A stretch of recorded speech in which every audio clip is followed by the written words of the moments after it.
Un saluto al pubblico a Milano e a chi è collegato da Fes. Vi parlo da Rabat, la capitale del Marocco e una delle sue storiche città imperiali, in una serata che mette in relazione luoghi diversi del Mediterraneo attraverso il linguaggio del teatro e della musica. Ziryab richiama una storia di attraversamenti, di incontri, di circolazione delle idee. La figura a cui si ispira lo spettacolo diventa così il simbolo di uno spazio mediterraneo che nel corso dei secoli è stato luogo di dialogo, di scambio e di trasformazione culturale. Il teatro, quando riesce a tenere insieme racconto, musica e memoria, offre proprio questo, uno spazio di ascolto in cui le culture non si contrappongono, ma si riconoscono e si interrogano a vicenda. Il collegamento con Fes assume in questo quadro un significato particolare. Proprio a Fes, nei mesi scorsi, nell'anno dei 200 anni delle relazioni diplomatiche tra Italia e Marocco, ho avuto modo di riflettere su quanto queste stratificazioni culturali continuino ancora oggi a dare forma al nostro presente. La serata di oggi si inserisce in questa prospettiva più ampia che vede nella cultura uno dei luoghi privilegiati per comprendere le connessioni profonde tra le diverse sponde del Mediterraneo. E quindi io vi ringrazio per aver condiviso con noi questo momento e per aver dato forma a un vero dialogo mediterraneo. Grazie a tutti e buona visione. Buonasera, benvenuti qui al Teatro Noema al secondo appuntamento della rassegna dedicata al teatro africano nell'ambito di questo progetto dal titolo Africa, arte, bellezza e cultura. L'appuntamento di questa sera è con uno spettacolo che ha per titolo Ziryab e ci parla di un musicista iracheno che ci accompagna in un viaggio musicale dall'antica Baghdad fino all'Andalusia del dominio arabo. È una figura, quella di Ziryab, che ha segnato la cultura musicale e sociale del Mediterraneo, ma che è finita come per scomparire tra le pieghe della storia. Lo spettacolo di questa sera è diretto da Daniel Sampedro e fa riemergere attraverso una storia a due voci, una storia molto raffinata tra musica e parole, le vicende di un uomo che è entrato nel mito. Ad introdurci questo nostro appuntamento, prima di tutto, il presidente della nostra associazione, Alberto Miomartini, cui ora do la parola. Grazie, Marocco. Il Marocco per posizione geografica e per storia, soprattutto rappresenta uno degli snodi fondamentali del dialogo fra Africa e Europa, Occidente, attraverso il Mediterraneo. Il Marocco ha sviluppato una propria identità culturale attraverso il dialogo con gli altri. È un punto che vogliamo sottolineare perché il mantra, direi, del nostro programma e del nostro impegno. E quindi questa vocazione al dialogo che si trova in tutte le manifestazioni della bellezza e della cultura e dell'arte marocchina è l'aspetto da sottolineare perché è un aspetto di costruzione. Lo trovate nell'architettura, lo trovate nella tradizione, nell'artigianato, che è una forma d'arte particolarmente rilevante. Quindi questo spazio che noi dedichiamo di riflessione e di dialogo non è fine a se stessa, ma vuole significare quello che è l'impegno della nostra associazione, sviluppare, implementare, consolidare rapporti stabili tra comunità. Non vogliamo rassegnarci ai tempi che viviamo, vogliamo costruire tutti qualcosa. C'era una bellissima frase agostiniana che dice: i tempi siamo noi. Quindi noi vogliamo vivere questa responsabilità di conoscenza e il Marocco ci offre anche stasera una opportunità da cogliere, da sviluppare e per cui vogliamo ringraziare. Ringraziamo il nostro Presidente. Do adesso la parola a Livia Pomodoro, che è Presidente del Teatro Noema ed è titolare anche di una cattedra UNESCO. La Presidente ha fortemente voluto questo progetto Africa e credo che nessuno meglio di lei lo possa rammentare e illustrare questa sera. A me il compito di ringraziare innanzitutto la Fondazione che ci ha fornito l'opportunità di mettere insieme, come vedete in questo nostro percorso, due platee e due palcoscenici. Un incontro che non è soltanto di parole, ma è di persone che si vedono, che si incontrano, che dialogano tra di loro, che attraverso questo dialogo costruiscono quello che noi speriamo possa essere un mondo migliore, e un mondo non di sopraffazioni e di potere, ma un mondo di incontro e di armonia tra le comunità. Devo dire che abbiamo dedicato alla cultura questo nostro incontro, perché la cultura non è soltanto un valore, è qualcosa di più.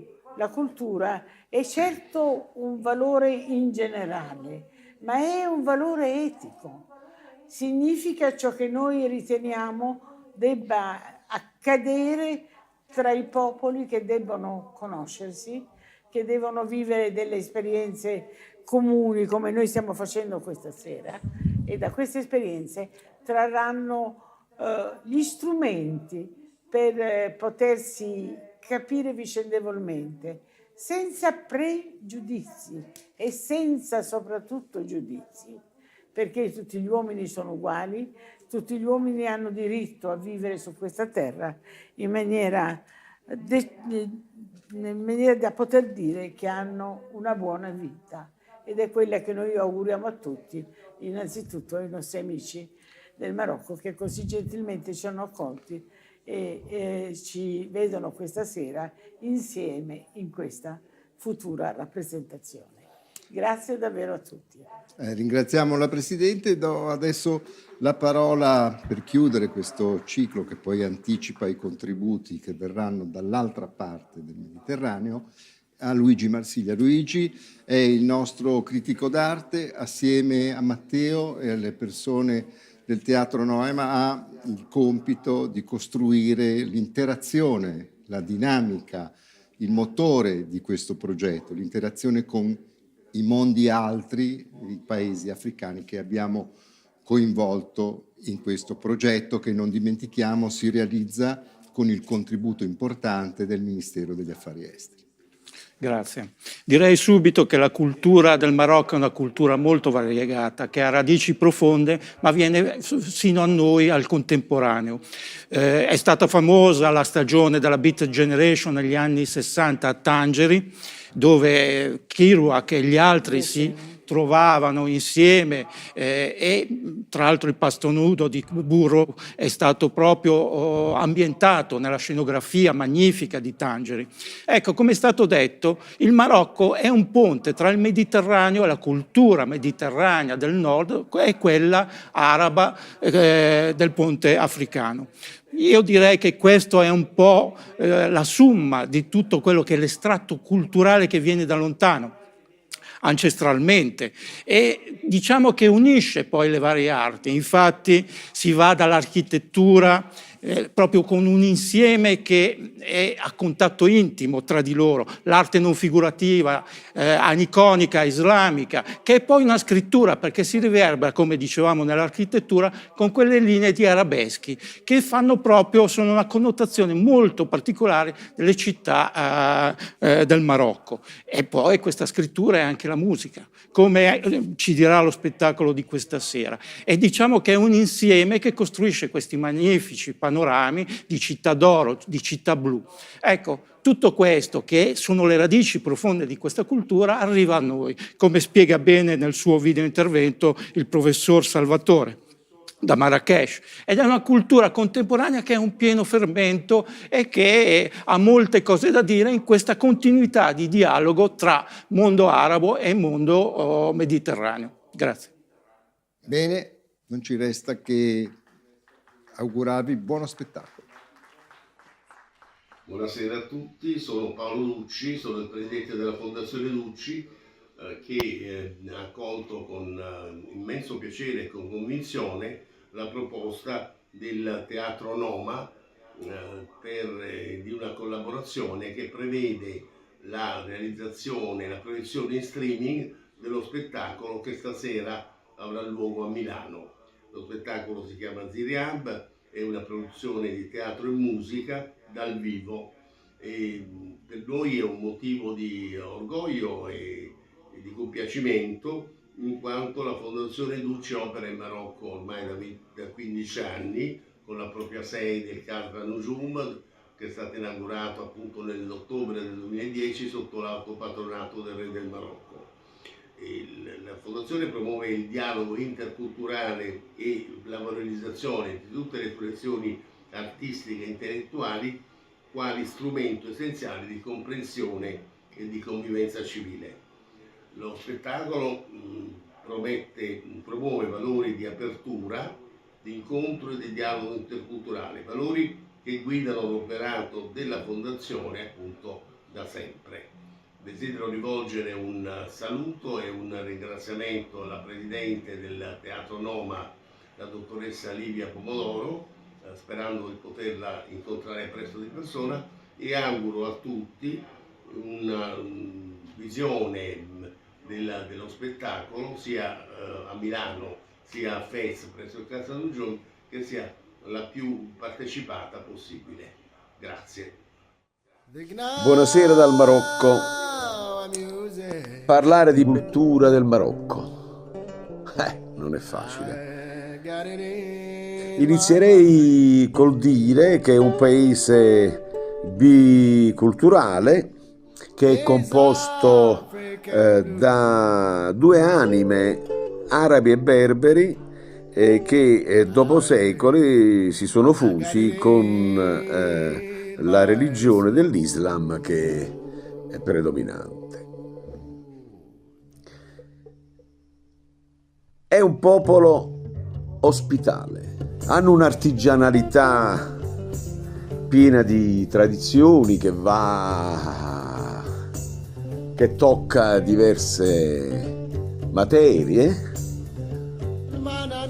hanno un concetto di famiglia molto forte.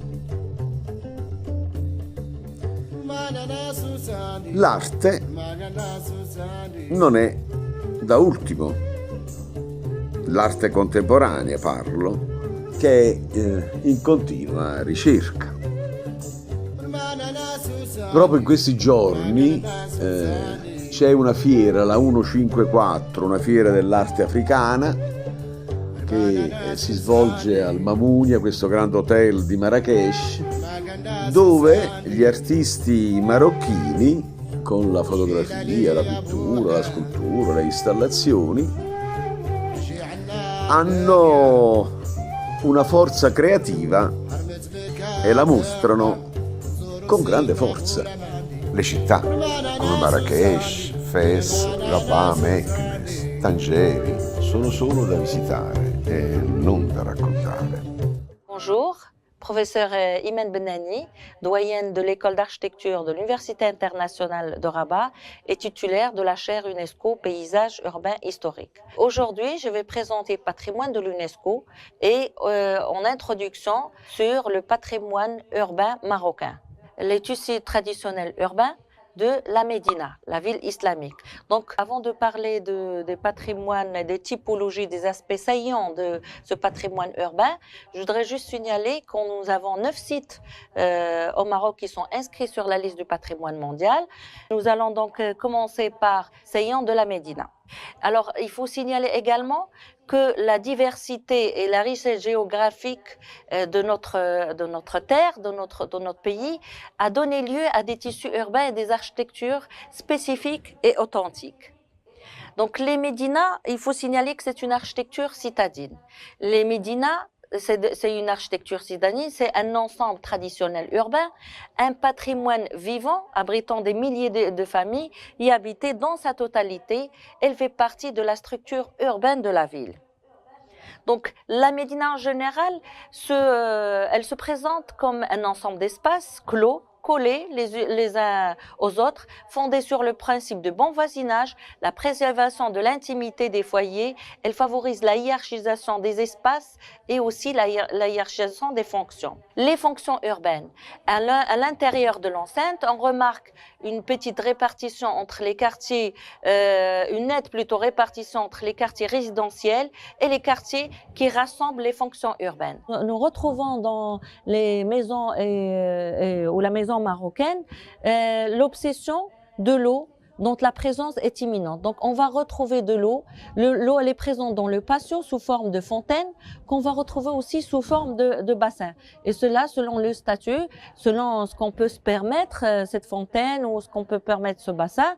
Mais on aura aussi l'élément végétal aussi qui est très important, très présent et a une volonté aussi parce qu'on va trouver les jardins, les potagers, les vergers et les plantes d'ornement occupent le moindre espace libre à l'intérieur des remparts jusqu'au centre des maisons.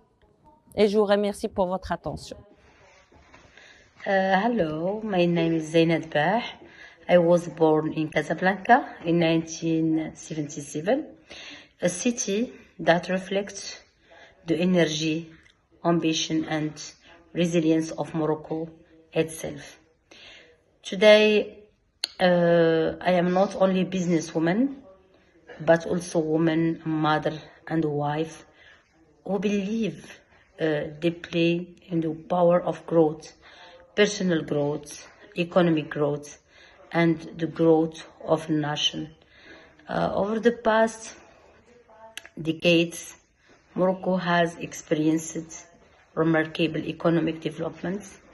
Our country has become a strategic bridge between Africa, Europe, and the rest of the world. Through trade, investment, and innovation, Morocco plays an essential role in connecting African markets, encouraging partnership, and creating opportunity for sustainable development across the continent.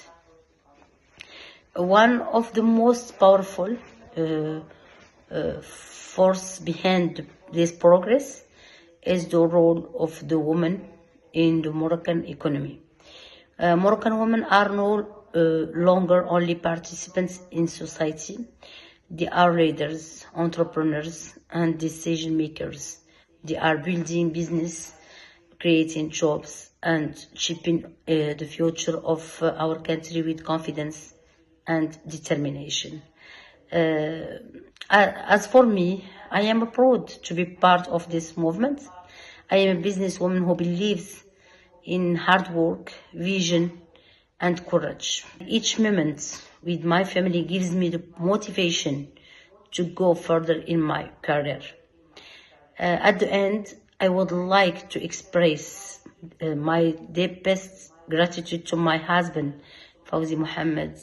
He has always supported me, trusted my vision, and encouraged me to move forward in my business.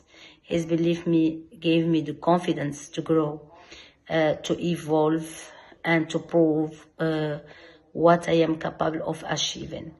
Throughout his support, I have learned how important family support is building successful projects and creating successful business. Behind every strong woman, there is often a family that believe in her dreams. Thank you very much. Thank you.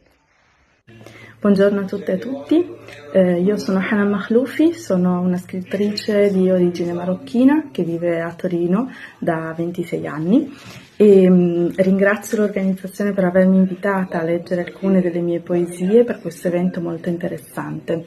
Io mi occupo nella città di Torino di progettualità culturali, quindi organizzo eventi di vario genere, di vario tipo, sono curatrice e dal 2025 ho fondato un Sanduc Edicola Collettiva, che è uno spazio, un polo culturale che sta rigenerando una vecchia edicola, un'ex edicola. Io oggi vi leggerò le mie poesie legate chiaramente alle mie origini in Marocco. Voglio sentire come un perdono il mio urlo in quel giorno dove la memoria si ferma. Com'è fresco il dolore e cosa nasconde. Ho sorpreso i tuoi capelli bianchi frugare nella mia giovinezza e cercare forse il domani in cui svanisci. Ma dove cammino esiste solo il mio tentare e questo cuore debole. A braccia conserte lotto per tenere vivi gli alberi d'ulivo dove ho sepolto i giorni del mio crescere. Nella tua voce riconosco la gioia e la tristezza e sento che il mio domani non varrà mai quanto il canto del tuo ieri. Cosa ho fatto di me? Sembri chiederti ogni volta che mi guardi. Cosa ho fatto di me? Mi chiedo ogni volta che chiudi gli occhi. Papà.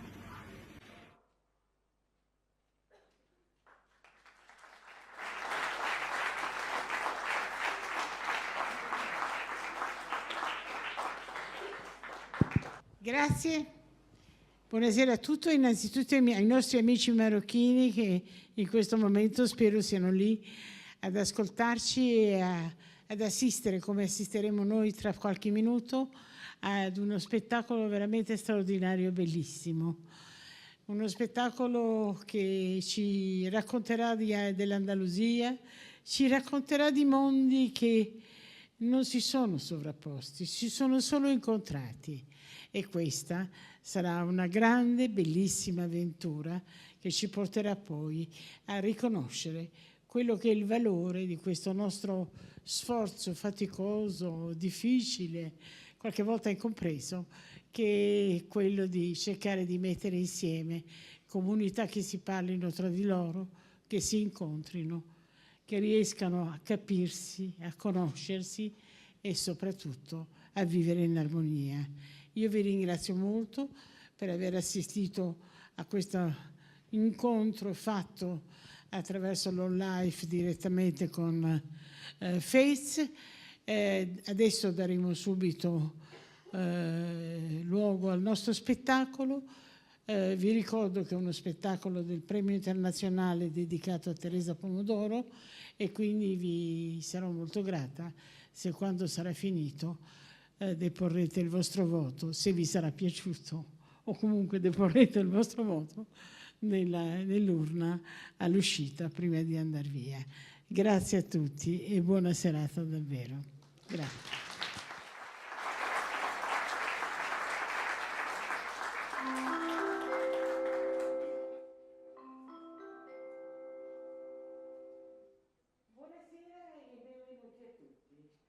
Lo spettacolo sta per cominciare.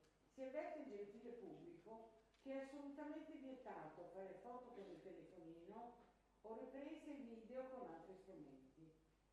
Si invitano gli spettatori a spegnere subito i cellulari e si ricorda loro che per gli spettacoli del Premio Internazionale, ove lo vogliono, potranno votare prima di lasciare il teatro.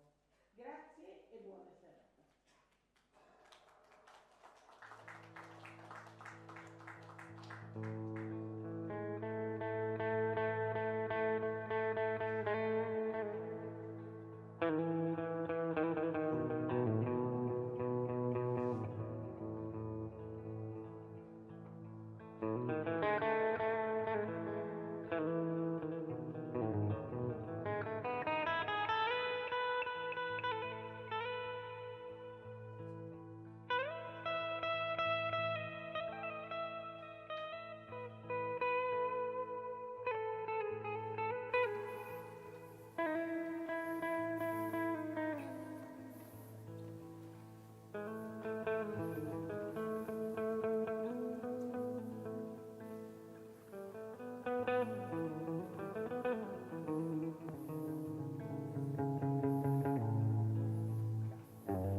En 711, les Berbères franchissent le détroit de Gibraltar et conquièrent la péninsule ibérique.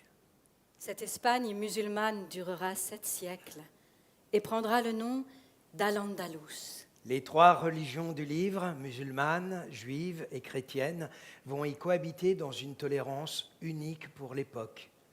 Elle va donner naissance à une civilisation sans égale, qui par sa science, sa culture, sa philosophie et ses arts va illuminer et faire progresser l'Europe médiévale. Nous en sommes aujourd'hui les héritiers.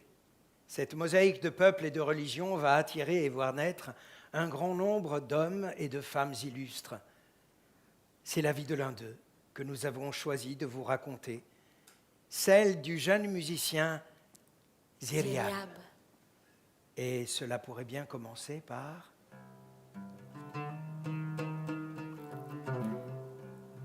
Il était une fois à Bagdad. كان يا مكان في بغداد.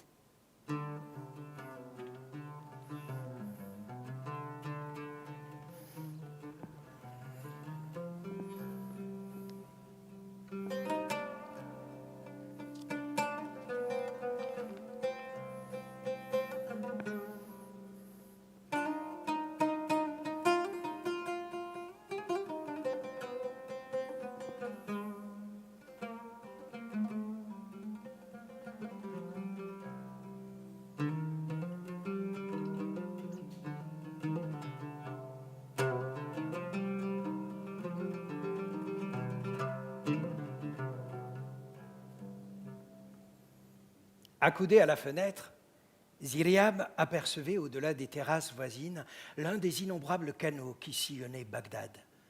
Le soleil couchant recouvrait d'un voile pourpre les dômes et les minarets des mosquées. Au loin s'éleva le chant mélancolique du muezzin appelant les fidèles à la prière du soir. C'était une longue et triste lamentation qui rappelait aux hommes l'infinie grandeur d'Allah. Un vol d'ibis blanc déchirait en silence un ciel lourd, saturé des poussières rosées du désert. Ziryab observait distraitement les allées et venues des embarcations. Les gens se saluaient en se croisant. Des commerçants revenaient des souks, leurs chalands chargés de tapis, de soieries et d'objets en bronze. Des familles regagnaient leur foyer sur des barques de louage. Des femmes s'apostrophaient joyeusement à bord d'une cange pavoisée. Les eaux brillaient de reflets rouges. On eût dit que le sang de la plus belle ville du monde s'écoulait lentement vers le Tigre, témoin muet d'empire défunt en cette année 808 du calendrier chrétien. Telle était la ville qu'il contemplait depuis sa cellule de l'école de musique la plus célèbre d'Orient. C'était son moment préféré, le plus suave de la journée, durant lequel il éprouvait un étrange bien-être. Pourtant, ce soir-là, une sourde angoisse troublait son esprit, s'accentuant à mesure qu'approchait l'heure d'une rencontre qu'il ne pouvait éviter. Ziryab reprit son luth, abandonné sur les coussins, et égréna quelques notes. Ses mains tremblaient. Il n'eut pas le temps de réfléchir davantage. Une femme de la maison entra pour l'aviser qu'un serviteur de son maître de musique l'attendait devant la porte. Le moment est venu. Le moment est venu. Inch'Allah. Inch'Allah. Suis-moi, Abou al-Hassan, lui dit le domestique. Ton maître Itzhak t'attend sur son bateau. Il suivit l'homme à travers d'étroites ruelles jusqu'au quai du canal le plus proche, où il monta sur une embarcation luxueuse qui appareilla aussitôt. Ils glissèrent le long de canaux silencieux, sous des portes ouvragées, entre des façades percées de rares fenêtres et des bazars débordant de marchandises cosmopolites. Ils atteignirent ainsi le palais du trône. Ils traversèrent des salles de porphyre et des cours de marbre embrasées par l'incendie du crépuscule. Franchissant une porte d'ébène, ils foulèrent enfin le lieu où se reposait l'homme le plus puissant d'Orient. Le prince des califes, Haroun al-Rachid.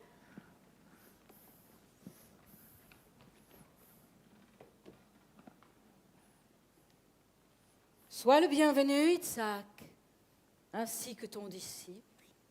Je suis venu comme tu me l'as ordonné, ô souverain du monde, accompagné de mon jeune disciple, Abou el-Hassan Ali Ben Nafi, que nous appelons Ziryab, le merle noir, à cause de son teint sombre et de sa belle voix qui font songer à cet oiseau chanteur du même nom. Tu vas pouvoir constater sur le champ, ainsi qu'on te l'a rapporté, qu'il est l'un de mes meilleurs élèves, même s'il n'a que 19 ans, et je suis sûr que tu te délecteras des fruits de mon enseignement. Ziryab sentit son estomac se nouer et désira de toutes ses forces se trouver très loin d'ici, mais la jeunesse est audacieuse et sincère. Aussi, lorsque le calife l'interrogea sur ses talents musicaux, surmontant sa peur, il répondit :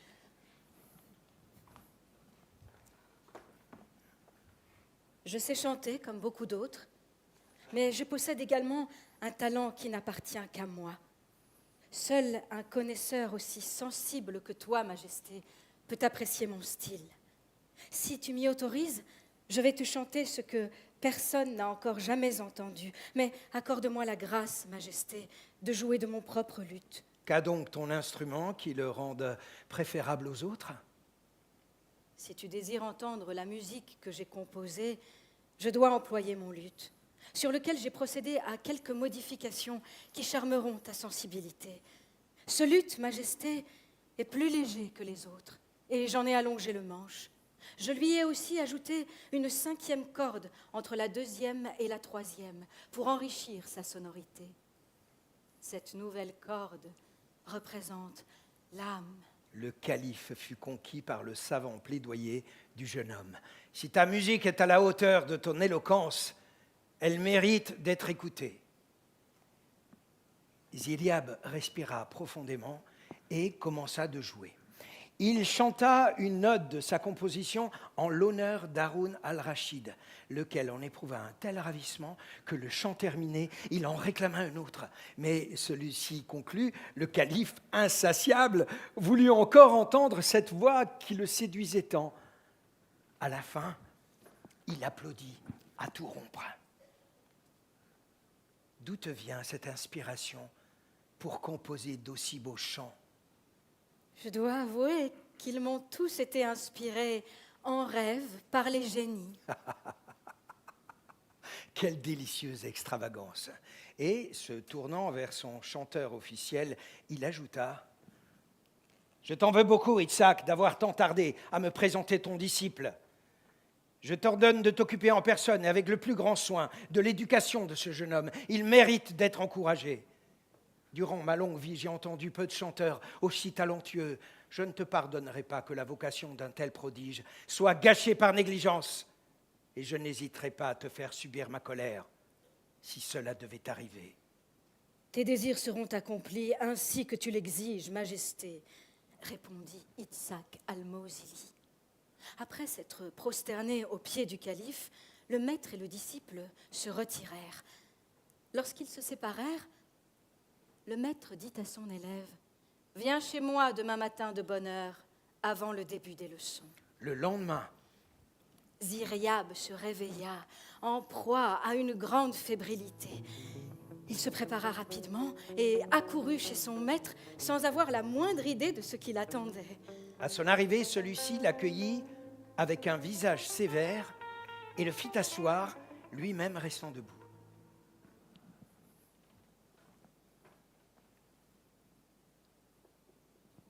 Écoute mes paroles avec attention, Ziryab.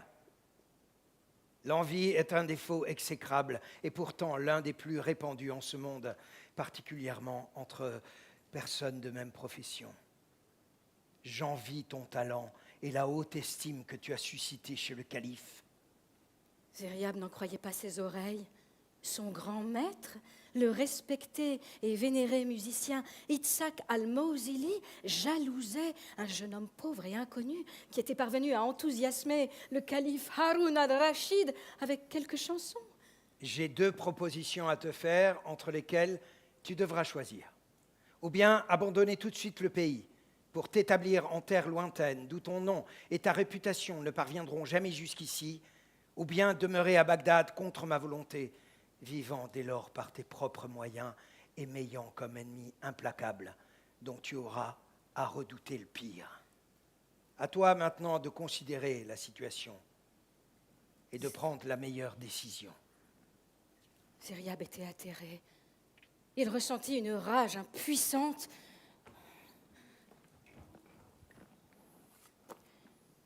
Le lendemain matin, il se présenta chez son maître et lui dit « J'accepte l'exil. » Itzhak lui donna donc un chameau, des vivres, des effets et de l'argent pour un voyage sans retour. Puis, Ziryab fit ses adieux à sa mère, qui pleura silencieusement à la pensée de la vie errante que son unique enfant allait désormais mener. À l'aube suivante, il se joignit à une caravane de marchands qui faisait route vers l'Occident. C'est ainsi que Ziryab s'en alla loin de Bagdad, abandonnant cette ville qui avait été sa patrie. Lorsqu'ils atteignirent le désert, il eut un ultime regard pour les contours bleutés de cette ville, que le soleil levant ferait bientôt ressembler à un labyrinthe doré où il avait vécu heureux. Son cœur se serra. Il détourna la tête, contempla le désert et se laissa emporter vers l'inconnu.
Allez.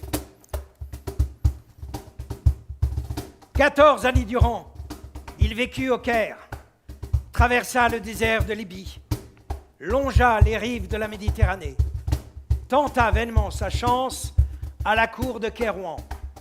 Il menait la vie errante des musiciens sans fortune et des poètes mercenaires, mais où qu'il allât, la gloire croissante de son nom le précédait, et ceux qui l'écoutaient ne pouvaient plus jamais oublier le timbre de sa voix. Il se maria et sa famille s'agrandit année après année. Parvenu chez les Berbères, il contempla pour la première fois les côtes d'Al-Andalus. Ziryab entendit de nombreux marchands vanter les merveilles de ce pays prospère, situé en lisière des territoires infidèles où depuis l'an 756 régnait la puissante dynastie des Omeyyades. Ces mêmes marchands qui colportaient dans le monde entier des nouvelles d'Irak, du pays des Francs ou d'Ifriqiya faisaient aussi circuler le nom du jeune chanteur qui courait déjà de bouche en bouche. Très vite, sans même qu'il le sache, sa notoriété parvint à Cordoue, capitale d'Al-Andalus, éveillant la curiosité de son émir Al-Hakam, avide de nouveaux talents. Celui-ci lui fit savoir qu'il lui offrit sans autre préambule la fonction de chanteur à sa cour et une pension substantielle. L'émir lui demandait de se rendre à Cordoue sans retard. Ziryab n'eut guère besoin de réfléchir. Il lui fit parvenir une réponse affirmative et quelques jours plus tard, il traversait le détroit de Gibraltar et voyait s'éloigner la côte africaine. Le cœur de Ziryab était gonflé de joie par cette chance inespérée qui mettait fin à de longues années d'errance et de privation. Ayant mis pied à terre à Algésiras, Ziryab et les siens se retrouvèrent parmi des émigrants et des commerçants maghrébins. Ziryab avançait d'un pas décidé lorsqu'il fut arrêté par un homme âgé. Il se présenta comme le musicien Al-Yaoudi, le juif. Selon ses dires, il se trouvait depuis des jours à Algésiras, guettant son arrivée.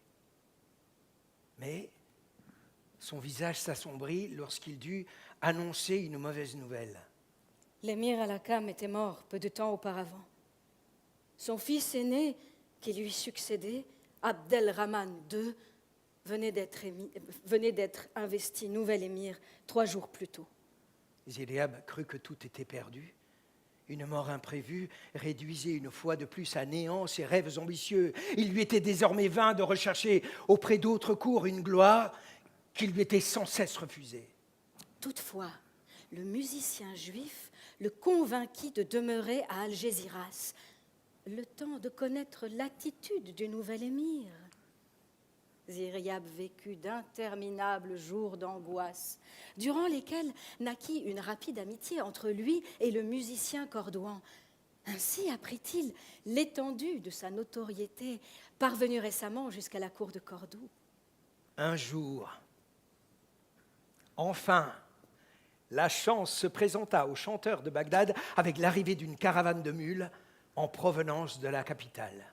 Un élégant eunuque vint saluer Ziryab et lui transmit le souhait du nouvel émir Abdelrahman d'honorer le généreux contrat offert par son père.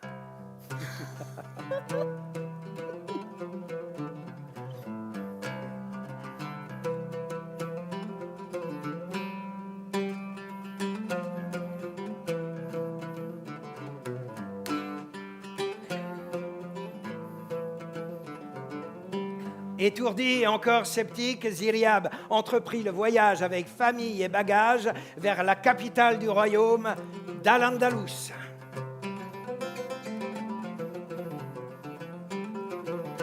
Un soir, enfin, ils aperçurent au loin Cordoue, la cité des Omeyyades, labyrinthe opalescent, hérissé de minarets et de clochers, sous un ciel violacé.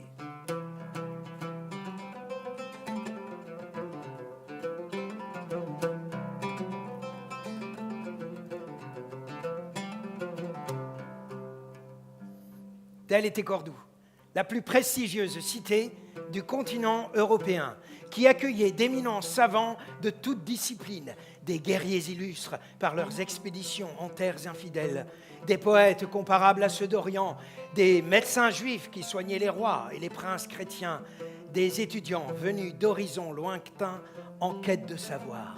Cordoue, la sans pareille, ivre de bruit et de lumière, née de l'accouplement de Rome et de l'Arabie, ville des trois cultures, hérissée d'églises, de synagogues, de mosquées, capitale d'un royaume musulman où l'austère mihrab tutoyait la croix et le candélabre à 7 branches, nouvelle perle de l'islam dont les rues résonnaient de la plainte des muezzines et des carillons de la chrétienté.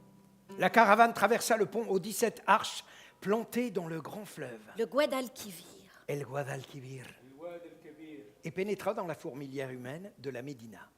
Les voyageurs furent immédiatement conduits à l'Alcazar, demeure de l'émir et siège du gouvernement, où on les installa dans de splendides appartements, leur accordant 3 jours de repos avant d'aller se présenter devant Abdelrahman. Arriva enfin le jour fixé aux musiciens de Bagdad pour se présenter à l'émir. Au milieu de la matinée, Al-Yehudi, le juif, vint chercher Ziryab dans l'aile du palais où il résidait, et tous deux se rendirent à l'entrevue tant espérée. Ziryab, son luth sous le bras, pénétra dans le salon où l'émir avait coutume de traiter des affaires d'État. L'émir était assis sous une grande arche, d'où pendait un lourd tapis persan. Au pied d'une colonne de marbre rose fumait un brûle-parfum. Abdelrahman avait 30 ans, élancé, agréable de sa personne, avec des grands yeux sombres. Ziryab se prosterna devant l'émir et attendit de se voir adresser la parole, ainsi que l'exigeait le protocole. Alhamdulillah, loué soit Allah, qui a consenti à laisser mes yeux voir celui que tous considèrent comme le plus grand musicien de ce temps, dont la notoriété le précède où qu'il aille et qui sait captiver les cœurs de ceux qui l'écoutent d'une seule note de sa voix. Ziryab remercia l'émir pour sa générosité et ses louanges excessives, dans lesquelles il nota un goût pour le lyrisme. Abdelrahman voulut tout savoir sur Ziryab, ses origines, son lignage et la vie qu'il avait menée jusqu'à ce jour. Il le questionna sur la splendeur de Bagdad, vers laquelle tous les regards se portaient avec admiration. Ils évoquèrent longuement ses arts, ses coutumes, sa poésie et ses percées dans tous les domaines du savoir.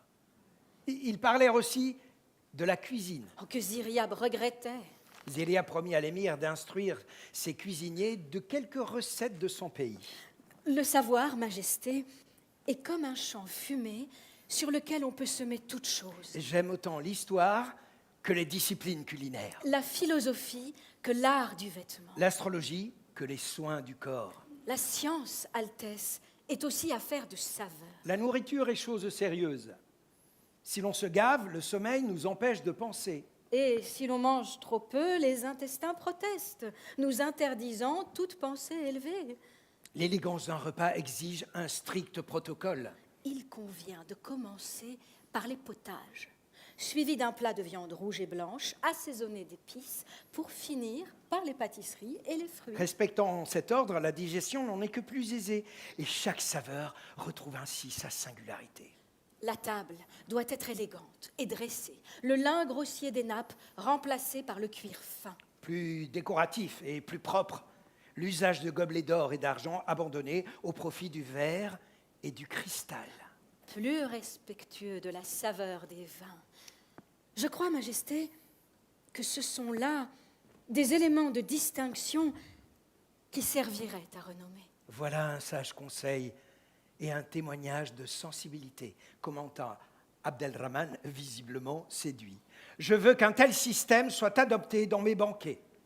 Le savoir, Majesté, je souhaiterais aussi tester quelques inventions auxquelles je pense pour l'enseignement de la musique.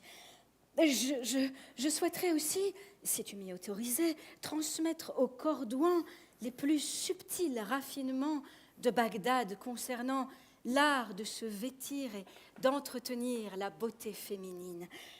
Je pense aussi à l'élaboration de certaines saveurs qui doivent agrémenter la table et à la décoration intérieure, enfin à tout ce qui contribue à faire de la vie un jardin accueillant pour l'esprit. Louable souci, commenta l'émir. Au cours de la conversation, Abdelrahman découvrit en Ziryab plus qu'un simple chanteur, un esprit persuasif capable de bousculer bien des habitudes. De son côté, Ziryab trouva en l'émir un homme sensible, amoureux des savoirs et dont la vaste érudition embrassait autant le droit que la poésie arabe classique. Une amitié presque naturelle naquit ce jour-là entre les deux hommes, qu'unissait, outre le goût des arts, la proximité de l'âge. Ils parlèrent de musique. Ziryab montra à l'émir son luth et lui en déclina toutes les caractéristiques. Et enfin, il chanta, comme il l'avait fait tant d'années auparavant devant Haroun al-Rachid, une des 10 000 chansons de sa composition. Jamais on n'avait entendu en Al-Andalus semblable voix et style. Transporté, Abdelrahman le nomma sur le champ, commensal de sa table et chef des chanteurs du palais. Puis il lui annonça sa rétribution. Ziryab était abasourdi. La rente que lui offrait l'émir représentait un capital annuel de quelques 40 000 pièces d'or. C'était beaucoup plus que ce dont un grand musicien pouvait rêver. Ziryab passa en revue tous les mots de remerciement qu'il pourrait prononcer.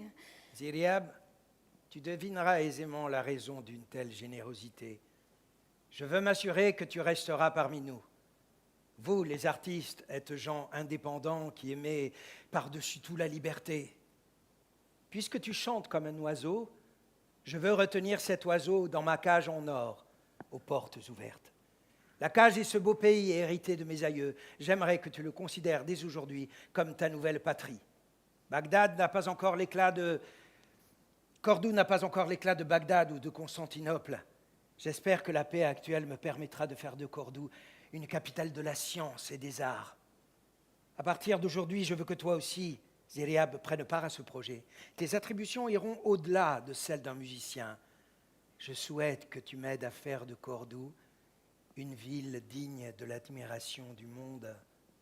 Rien ne saurait m'être plus agréable, Majesté.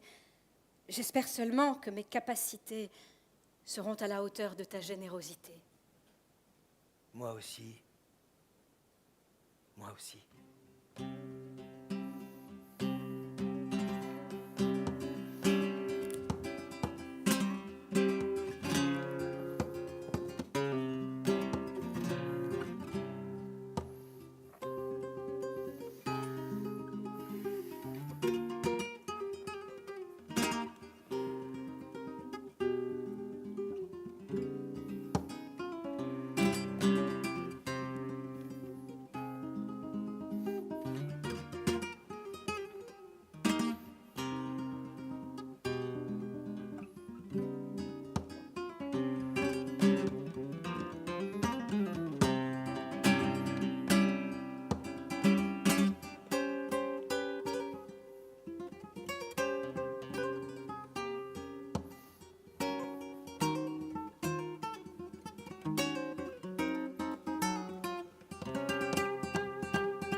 Tout Cordoue savait déjà qu'un certain musicien venu de Kérouan, à l'invitation du nouvel émir, recevait de celui-ci une rente princière. Dans les souks et les bazars, le nom de Ziryab était au centre des conversations, tandis que nobles et gens de cour rêvaient de rencontrer celui qui avait su éveiller chez le monarque un si vif engouement. L'influence de Ziryab sur les coutumes cordouanes commença de se faire sentir. Il s'était rendu en personne dans les tanneries et les ateliers afin d'apprendre aux artisans de nouvelles façons d'affiner et de découper le cuir et de le décorer. On abandonna peu à peu la rusticité médiévale des manières de la table, encore en vigueur dans bien des cours européennes. Désormais, nobles et puissants de Cordoue voyaient leurs repas disposés sur des nappes de cuir fin et buvaient dans des verres transparents. Au plaisir gustatif du vin s'ajouta celui de sa contemplation qui fit le bonheur des poètes. Ziryab introduisit des recettes de cuisine, institua l'ordonnance des banquets et enseigna l'art de l'ornementation des mets afin de rendre ceux-ci agréables à la vue et stimulants pour l'appétit. Lors d'un repas au palais, l'émir qualifia de délicieuses ces tiges bouillies que Ziryab lui fit goûter et qui n'étaient rien d'autre que des asperges. Maintes nouveautés culinaires flattaient chaque jour le palais des courtisans, parmi lesquelles des boulettes à la viande. Ah oui. Un plat bagdadien baptisé depuis ragoût de Ziryab. Délicieux. Une préparation de viande parfumée à la coriandre Tout, qui devint très populaire. Touffaïa, non La touffaïa. La touffaïa, tu donnes la recette? Allez, la recette. Ingrédients pour 4 personnes.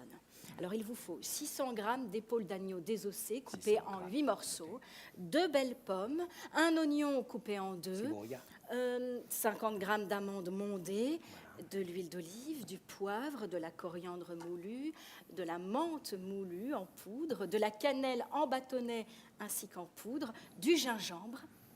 Vous prenez un grand faitout. Bien grand, hein? Vous faites revenir la viande à feu bien vif, vous ajoutez l'oignon, vous rajoutez une petite pointe de coriandre, vous commencez comme ça à bien faire revenir à feu vif. Lorsque c'est bien saisi, vous recouvrez de jus de pomme, vous baissez le feu pour ne rien faire cramer, surtout. Sinon, il faut jeter. Ah oui, non, ça attache après, c'est la catastrophe avec le sucre. Et là, vous rajoutez un bâton de cannelle, encore un petit peu de coriandre, un petit peu de menthe en poudre, un petit peu de gingembre moulu, un petit peu de sel, de poivre. Vous recouvrez et vous laissez mijoter comme ça pendant à peu près 20 minutes à feu bien doux. Ensuite, vous ouvrez. Vous sentez-moi ça. Vous retirez le bâton de cannelle. Vous ajoutez les petites pommes là par-dessus la viande. Vous les aviez réservées en quartier. Et là, vous rajoutez un petit peu de coriandre en poudre, les amandes mondées. Vous recouvrez. Vous laissez cuire encore à feu bien doux pendant une demi-heure à peu près. Et vous servez bien chaud. La cuisine sucrée-salée. Exactement, c'est le secret. Aïe. Divulguées par les esclaves et des riches familles de Cordoue, ces innovations furent aussitôt imitées jusque dans les foyers les plus humbles. Ça m'a donné faim. Moi aussi, mais j'en veux.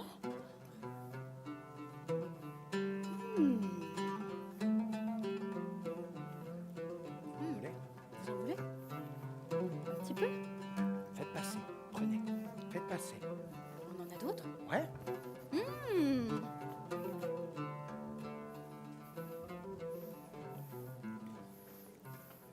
Faites passer. Faites passer. Per tutti. Ah bah.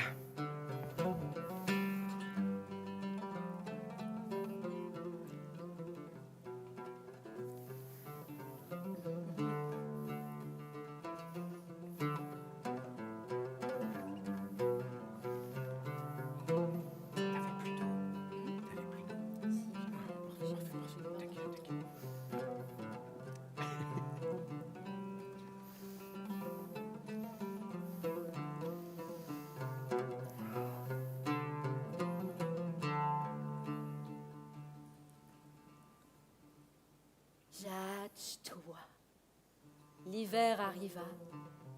L'inauguration de l'école de musique de Ziryab fut la grande nouveauté de cette nouvelle saison.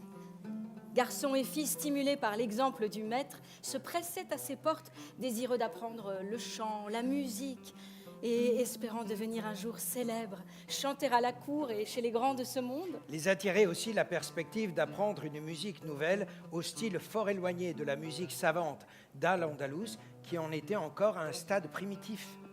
Ziryab poursuivait son activité à la tête de son école où ses idées ingénieuses bouleversaient l'enseignement musical. L'école, installée dans une vaste demeure au centre de la Médina, rassemblait chaque jour et à toute heure de la journée de jeunes gens des deux sexes.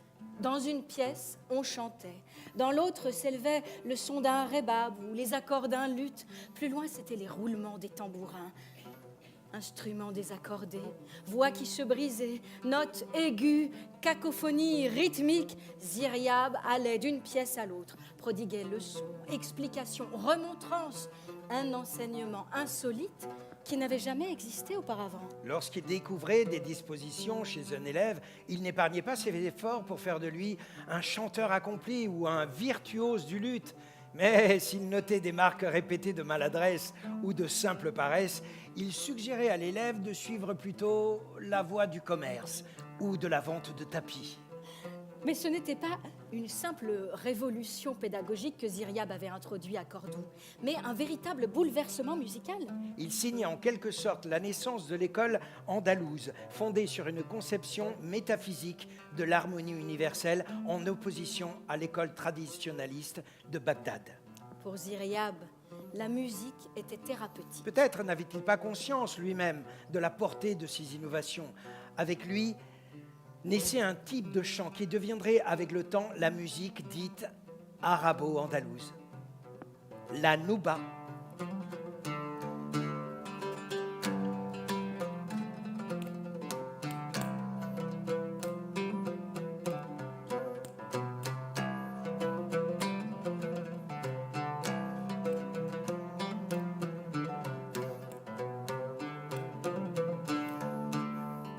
Grâce à Ziryab, la musique savante en al-Andalouse ne serait plus jamais la même, ce que les amoureux de cet art commençaient à comprendre. Il n'était donc pas étrange que le traditionnaliste Itzhak al-Mausili se fût débarrassé d'un musicien qui, à l'âge de 19 ans, avait entrepris, sans le savoir, de transformer la musique classique arabe.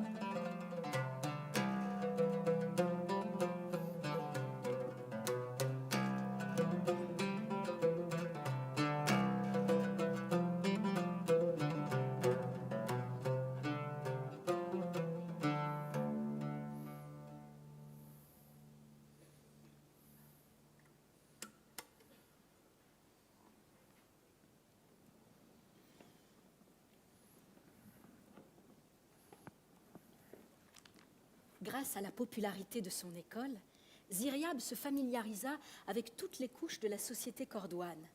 Il avait pour élèves des enfants d'aristocrates rencontrés à la cour, des gens humbles, une récente classe moyenne composée d'artistes et de commerçants, des adoptés appelés renégats, méprisés par les nobles et qui constituaient une grande partie de la population d'origine chrétienne ou juive, mais tous de père ou mère musulmans. Et d'autres, les Mawalis, anciens esclaves, chrétiens pour la plupart, ayant embrassé l'islam afin de recouvrer leur liberté. Des Juifs suivaient aussi l'enseignement de Ziryab. Persécutés sous la monarchie wisigothe, ils avaient vu leur situation s'améliorer sous la domination des musulmans, auxquels ils s'étaient facilement assimilés, parlaient et écrivaient l'arabe, adoptaient leurs coutumes, tout en respectant leurs traditions et leur religion et en fréquentant les synagogues. Les Juifs régnaient sur certaines villes d'Al-Andalus et comptaient nombre de fonctionnaires, littérateurs, philosophes, musiciens, orfèvres. Les chrétiens étaient appelés mozarabes, ce qui signifie arabisé, nom dérivé de mustarab, celui qui demande à vivre comme un arabe. Juifs et chrétiens étaient englobés sous la dénomination gens du livre à cause de leur croyance en la tradition révélée. Les musulmans respectaient la religion des pays conquis. Juive, chrétienne, sabéenne chez les Perses, mazdéenne, et considéraient ces pratiquants comme des protégés. Ils n'obligeaient personne à se convertir à l'islam. Et ils étaient persuadés que la seule force d'attraction de leur religion y suffirait. En Al-Andalus, les chrétiens conservaient leurs églises et pouvaient sonner les cloches le dimanche. Ils possédaient leur administration dirigée par un comte ou un gouverneur nommé par l'émir, leur propre collecteur d'impôts et leur juge. En raison de l'indéniable supériorité de la culture apportée dans la péninsule par les musulmans, les chrétiens finirent par s'arabiser jusqu'à parler et écrire l'arabe, s'habiller comme les musulmans et étudier leurs sciences, leur littérature et leur musique. La culture, la langue et le caractère espagnol influencèrent à leur tour les musulmans, contribuant à la formation de ce phénomène unique d'une nation islamique où les femmes jouissaient d'une liberté inusitée, se promenaient le visage découvert et se distinguaient comme poétesses. L'on y buvait et souvent abusait du vin, célébré par les poètes et pardonné par les juges qui ne pouvaient faire abstraction d'une terre où la vigne pousse depuis la nuit des temps. Cette mosaïque de peuples et de religions formait une civilisation flamboyante et les chroniqueurs rapportaient que les hommes étaient fiers et prodigues, ingénieux et vifs. Ils étaient comparables aux Bagdadiens pour la beauté et le raffinement, l'élégance et l'esprit, la mémoire et le talent. Aux Hindous pour le goût du savoir et leur amour des sciences. Aux Turcs pour leur aptitude guerrière. Aux Chinois pour la délicatesse de leurs ouvrages. Enfin aux Grecs pour leur connaissance des sciences naturelles et physiques, l'habileté à faire surgir les eaux dans les entrailles de la terre, leur art de la botanique et de l'agriculture. Ziryab apprenait à aimer cet étrange peuple aux origines si multiples et ouvrait à tous les portes de son école. Il ne considérait pas la richesse, ni le rang, la couleur de la peau, ni l'étoffe du vêtement, mais la seule capacité d'apprendre une musique nouvelle que les élèves s'approprieraient aussi naturellement que le pain qu'ils mangeaient ou le lait d'ânesse qu'ils buvaient. Babanga. Assis.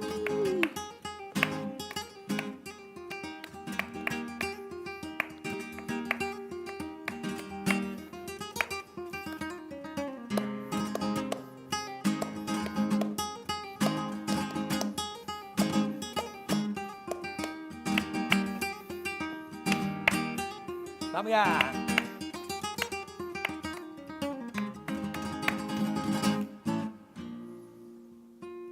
Por las ramas de un laurel van dos palomas oscuras. La una era el sol, la otra era la luna. Vecinitas les dije, ¿dónde está mi sepultura? En mi cola, dijo el sol, en mi garganta, dijo la luna. ¡Ay!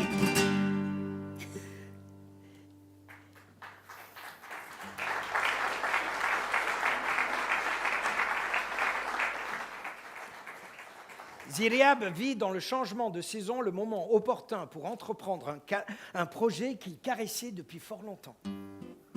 Ayant observé que les Andalous avaient une conception quelque peu rudimentaire de l'art du vêtement et des soins corporels, il avait songé à modifier leurs habitudes.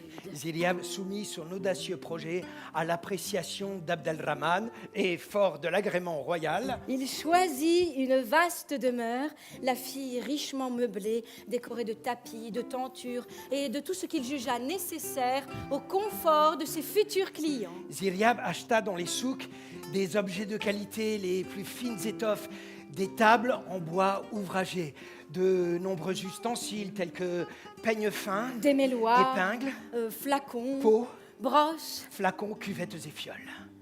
L'automne était sur le point de s'achever lorsqu'à la surprise de tout Cordoue, Ziryab inaugura solennellement sa maison de beauté.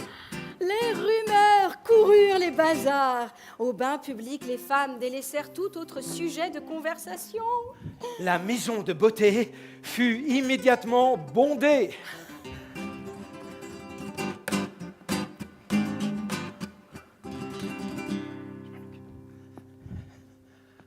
les femmes y apprirent à s'épiler, à utiliser du fard et des crèmes cosmétiques, à se faire belle de 1000 nouvelles manières.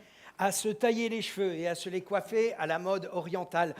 En dénudant front et nuque. Ainsi mettaient-elles en valeur leur visage et leur cou. Ce qui ne manqua pas d'éveiller de tendres ardeurs dans les harems.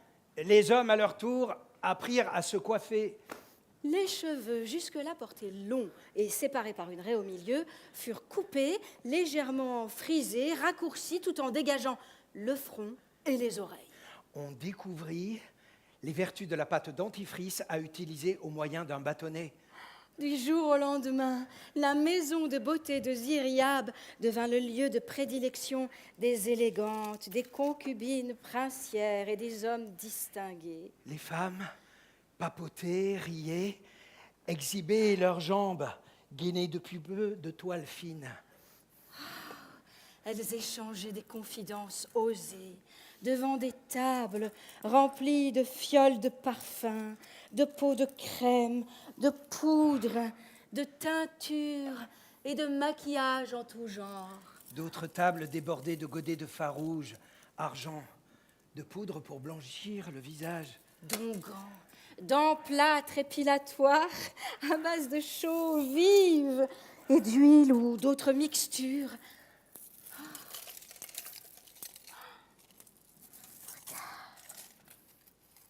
La nouvelle mode était belle et bien lancée, et ses adeptes se multipliaient comme les fanatiques d'une religion naissante.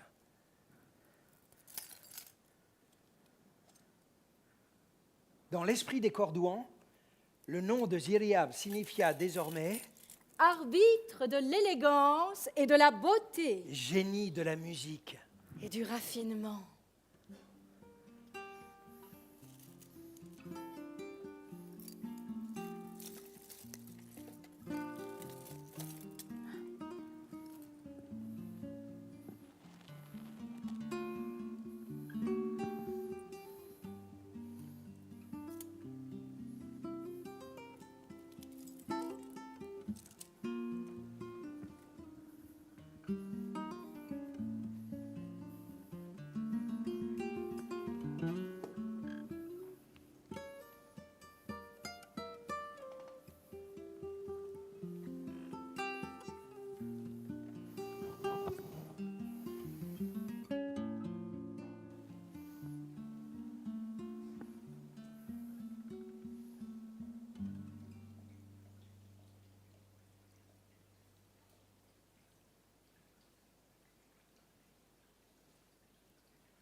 جات حموام ومشات حوام. Les années passées, imperceptibles. Les hivers gris nacrés succédaient aux printemps colorés et les étés dorés à des automnes cuivrés où la campagne se couvrait de feuilles mortes. L'éternel retour des saisons éloigné de l'Égir. Des hommes, chaque année, mouraient à la guerre sainte. D'autres naissaient, et les gens continuaient de maudire la dureté de la vie, à colporter leurs tragédies intimes dans les souks, à nourrir des illusions à la chaleur des braséros ou dans l'étreinte d'un corps aimé, palpitant de vie. Le Guadalquivir s'écoulait, soumis ou sauvage, de son éternelle et inépuisable source jusqu'aux portes de Cordoue, insensible au drame des hommes que ses eaux reflétaient. Un soir d'automne, alors que le vent soulevait les feuilles mortes dans les jardins de l'Alcazar, entre les pavillons de pierre ocre, Ziryab et Abdelrahman montèrent aux terrasses vitrées du palais des anciens émirs, qui servait maintenant d'observatoire astronomique. Une nuit d'encre tombait sur la ville, dont on ne voyait plus que les lumières. Abdelrahman contempla avec orgueil la cité étendue à ses pieds. Appuyant sur un créneau de pierre, ses mains, il dit « Mon peuple est un creuset où s'amalgament de multiples ingrédients, proches et lointains, jeunes et vieux, de multiples éléments parfois irréconciliables, brillant sous le soleil d'Al-Andalus, cristallisés sous ses lunes, transformés tels des songes dans la nuit des harems par l'amoureuse rencontre de peaux de différentes couleurs. Chaque nouvel Andalou est un pas franchi vers un peuple qui vibrera peut-être un jour d'un seul et même sang. Je me demande si tant de veines peuvent constituer un bloc de marbre. Les sangs, Majesté, mettent des siècles à se mêler jusqu'à n'en former qu'un. De nombreux peuples forment celui d'Al-Andalus, et dans 10 siècles, il en sera peut-être encore ainsi. Nul ne le sait. La sangre, Señor, tardan siglos en fundirse. En este pueblo hay ahora 1000 pueblos, y quizás los haya todavía dentro de 10 siglos. ¿Quién sabe?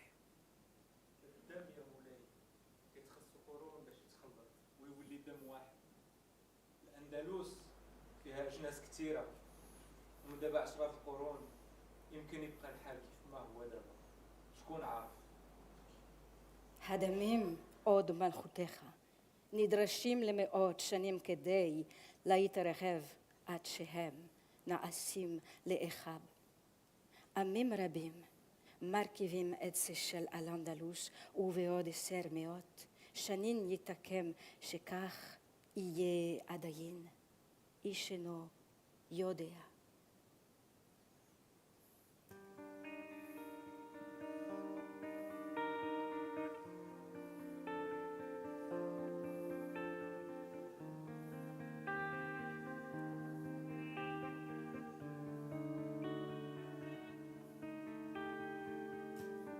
Abdelrahman contemplait encore la ville étendue à ses pieds lorsqu'il fut foudroyé par une attaque d'apoplexie. Les esclaves qui montaient la garde accoururent à son secours et le transportèrent dans ses appartements. Ils appelèrent les eunuques et le médecin. Celui-ci ne laissa aucun espoir. Abdelrahman ibn al-Hakam Abu Marwan expira avant l'aube, après un règne de 30 ans, 4 mois et 1 jour. C'était la 3e lune du mois de Rabi de l'an 238 de l'Hégire, 22 septembre 852. Abdelrahman fut inhumé dans le tombeau des sultans andalous à l'intérieur de l'Alcazar en présence de ses épouses, ses concubines, de ses 45 fils, de ses frères, des eunuques et des grands de ce royaume. Ce fut une triste journée.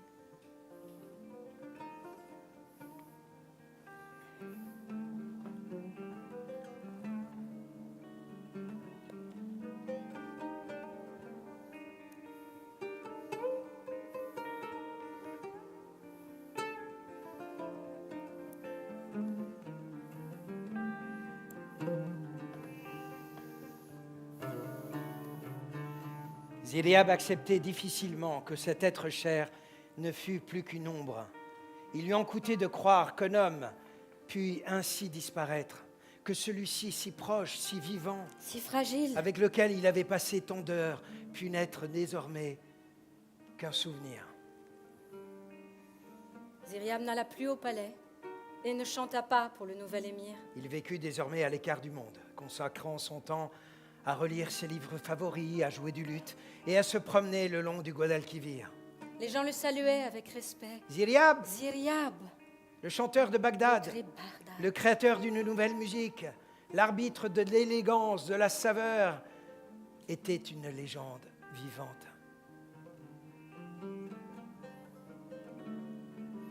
Durant la saison sèche, il s'installait dans sa demeure estivale où il passait de longues heures à égrener ses souvenirs. Il revoyait son enfance à Bagdad, le calife Haroun al-Rachid, ses jours à Kairouan. Sa première rencontre avec le jeune Abdelrahman. C'étaient les images mêlées d'une longue existence qui s'acheminait inexorablement vers le mystère de la mort.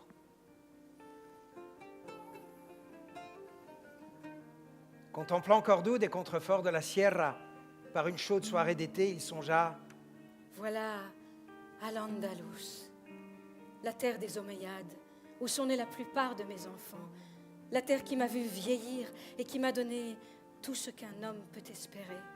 Al-Andalus, terre des Vandales, royaume des fils de calife, capitale de la science et de la sagesse, face à Allah que l'Éden ressemble au jardin andalou, débordant de fruits, de fleurs et de parfums, s'il en est ainsi. Il m'importe peu de mourir.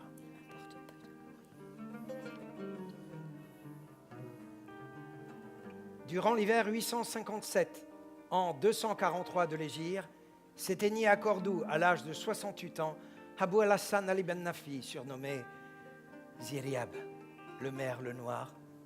Avec sa disparition, une page de l'histoire d'Al-Andalus venait d'être tournée.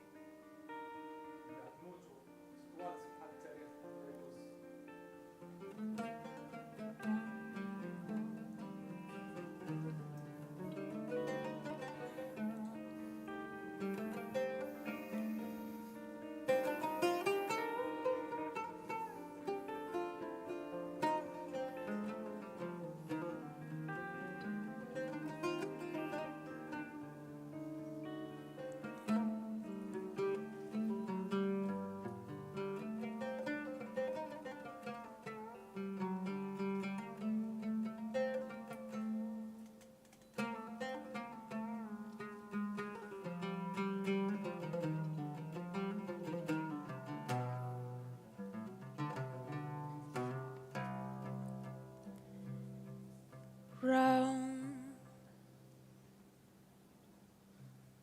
like a circle in a spiral, like a wheel within a wheel, never ending or beginning on an ever spinning reel, like the snowball down a mountain or a carnival balloon, like the snowball that it's turning, running rings around the moon, like the clocks whose hands are sweeping past the minutes of his face. And the world just like an apple, whirling silently in space, like the circle that you find in the windlass of your mind.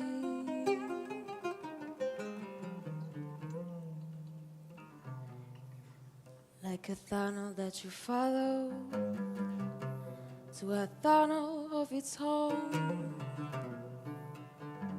down a hollow to a cavern where the sun has never shone,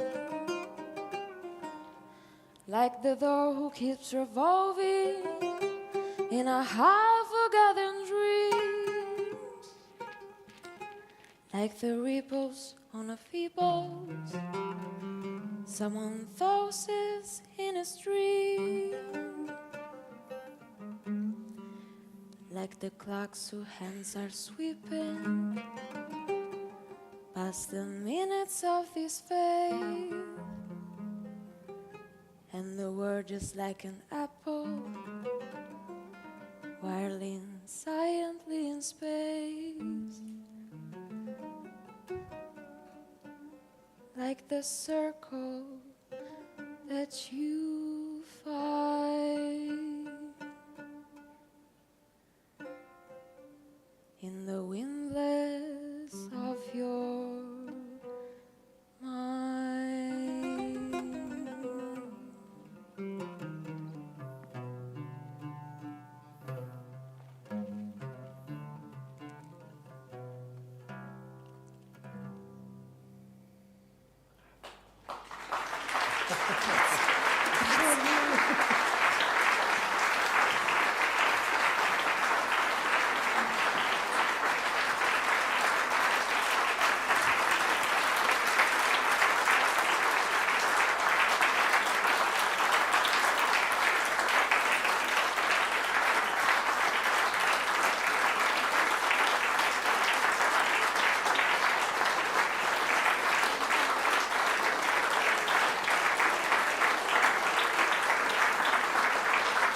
encore. Et...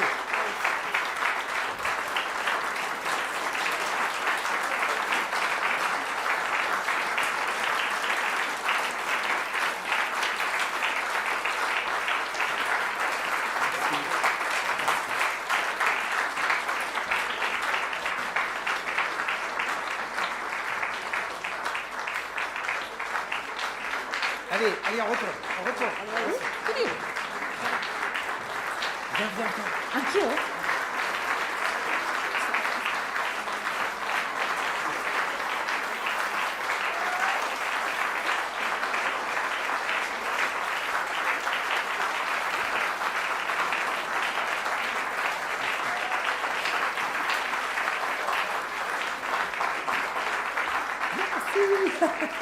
Bravo. Magnifique. Siete stati bravissimi.